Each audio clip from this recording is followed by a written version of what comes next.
হ্যাঁ মৌমিতা, দেখো ক্রমশ শক্তি বৃদ্ধি করছে রেমাল। ঘূর্ণিঝড়ে পরিণত হয়েছে, তীব্র থেকে অতি তীব্র ঘূর্ণিঝড়ে পরিণত হয়েছে কিন্তু রেমাল। অনুমান করা হচ্ছে আজ রাত 11টা থেকে 1টার মধ্যে এই ঘূর্ণিঝড় কিন্তু অতি ঘূর্ণিঝড় রূপে আছড়ে পড়বে বাংলাদেশের খেপুপাড়া এবং পশ্চিমবঙ্গের সাগরদ্বীপের অঞ্চলে। তোমাকে বলে রাখি, গতিবেগ হবে প্রায় 110 থেকে 120 কিলোমিটার যখন আছড়ে পড়বে, এবং সর্বোচ্চ গতিবেগ হতে পারে 135 কিলোমিটার। বকখালি, নামখানা এই যে এলাকায়, তবে এখনই কিন্তু তার প্রভাব শুরু হয়েছে। প্রচণ্ড বৃষ্টির সঙ্গে ঝড় শুরু হয়েছে, এবং বলতে পারো এক প্রকার ঘূর্ণিঝড় রূপে কিন্তু ইতিমধ্যে কিন্তু বকখালি, নামখানা এলাকায় আছড়ে পড়েছে। এই হাওয়ার দাপট চলছে কলকাতা এবং পার্শ্ববর্তী এলাকায়। আবহাওয়া দপ্তরের পূর্বাভাস, সন্ধ্যের পর থেকে কিন্তু হাওয়ার গতি বাড়বে, এবং বিভিন্ন যে জেলাগুলো আছে সেখানেও বৃষ্টি শুরু হয়েছে। সব মিলে তোমাকে আবারও বলছি, বকখালি, নামখানা এলাকায় ইতিমধ্যে কিন্তু কয়েকটি জায়গায় যেটা খবর পাওয়া যাচ্ছে, গাছ ভেঙে পড়েছে, এবং একজনের নামখানা এলাকায় একজনের আহত হওয়ার খবর রয়েছে। ক্যানিং থেকে প্রায় 190 কিলোমিটার দূরে কিন্তু এই ঘূর্ণিঝড় রেমালের অবস্থান রয়েছে বর্তমানে, যেটা বাংলাদেশের খেপুপাড়া থেকে প্রায় 180 কিলোমিটার দূরে, এবং সাগরদ্বীপ থেকে প্রায় 160 কিলোমিটার দূরে অবস্থান করছে ঘূর্ণিঝড় রেমাল। মাঝরাতে ল্যান্ডফল হতে পারে, তবে সেই ঘূর্ণিঝড় প্রচণ্ড হাই প্রচণ্ড রূপে, মানে ঘূর্ণিঝড় রূপে সেটা আঁচড়ে পড়বে, এবং যার প্রবল ক্ষয়ক্ষতি হবার সম্ভাবনা রয়েছে।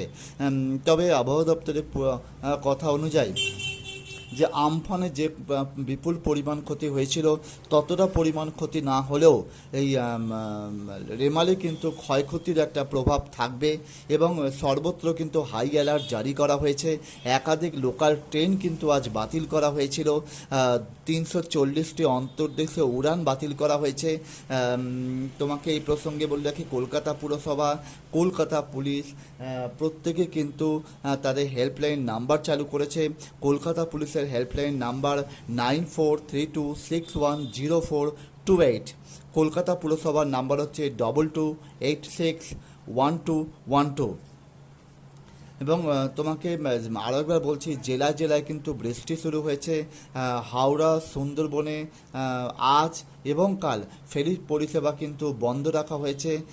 তোমাকে আবারও বলছি, এই ঘূর্ণিঝড় রেমাল কিন্তু যত সময় গড়াচ্ছে তত কিন্তু শক্তি বৃদ্ধি করছে, এবং ঘূর্ণিঝড় কিন্তু অতি ভয়ঙ্কর রূপে কিন্তু তা আঁচড়ে পড়তে চলেছে আজ মধ্যরাতে।